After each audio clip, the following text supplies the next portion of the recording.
शायद कुछ और समय होता तो शायद आज 1 साल पहले ही ये नियमावली लागू हो गई होती। तो अब जब पैसा की बात हो रही है तो पी पैसा की बात करें।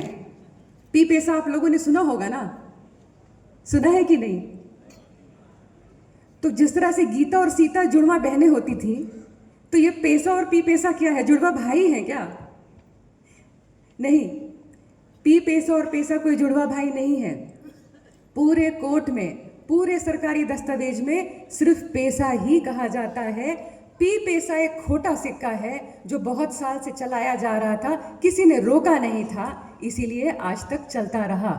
लेकिन हमारे सामने जो कानून के जानकार भी हैं, वकील भी हैं, आप जानेंगे कि सरकारी दस्तावेजों में, कोर्ट में पैसा कानून ही कहा जाता है। इसमें किसी प्रकार का भ्रम नहीं पालेंगे। अब आप ये भी जानना चाहेंगे कि भाई इतने साल हो गए झारखंड में, क्यों पैसा कानून लागू नहीं हुआ? इतने साल से आखिर क्या हो रहा था? कोर्ट में उलझा हुआ था। पहले तो जो राज्य का पंचायती अधिनियम है, जिसके तहत पैसा नियमावली प्रारूप का गठन हो रहा है, उसी पंचायती राज अधिनियम को की संवैधानिकता को चुनौती दी गई थी कोर्ट में। ये 10 साल चला, 2000 से 2010, पूरे 10 साल पंचायती राज अधिनियम के संवैधानिकता को चुनौती दी गई। पैसा नियमावली नहीं लागू हो पाया। 2010 में सरकार जीत गया। झारखंड पंचायती राज अधिनियम को पूर्ण रूप से संवैधानिक बताया गया। केवल एक जजमेंट में नहीं, कई उच्च न्यायालय और हाई कोर्ट और सुप्रीम कोर्ट दोनों के निर्णय में कई बार ये दोहराया गया है कि झारखंड पंचायती राज अधिनियम पूर्ण रूप से संवैधानिक है। सुधार हो सकता है, सुधार की आवश्यकता भी है, लेकिन संवैधानिक है, गलत नहीं है। मतलब पैसा 1996 के साथ तालमेल है, तालमेल और सुधर सकता है, ये भी सच है, लेकिन गलत नहीं है। तो पूर्ण रूप से संवैधानिक है। फिर 2010, उसके बाद 2010 से लेके 2017 7 साल, और उसके बाद 5 साल और एक दूसरे कोर्ट केस में फंसा।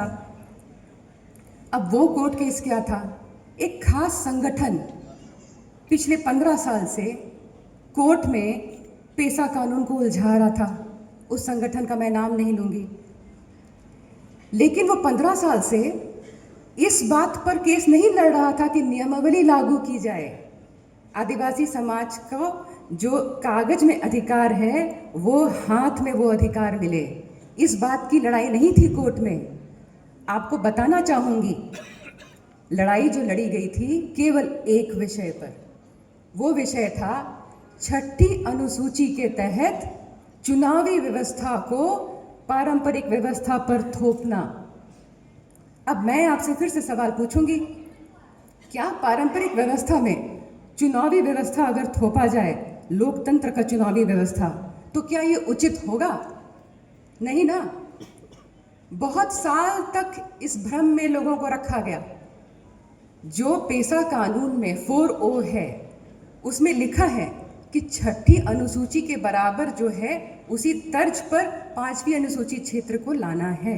ये लिखा जरूर है, लेकिन उसका अर्थ क्या है, मतलब क्या है?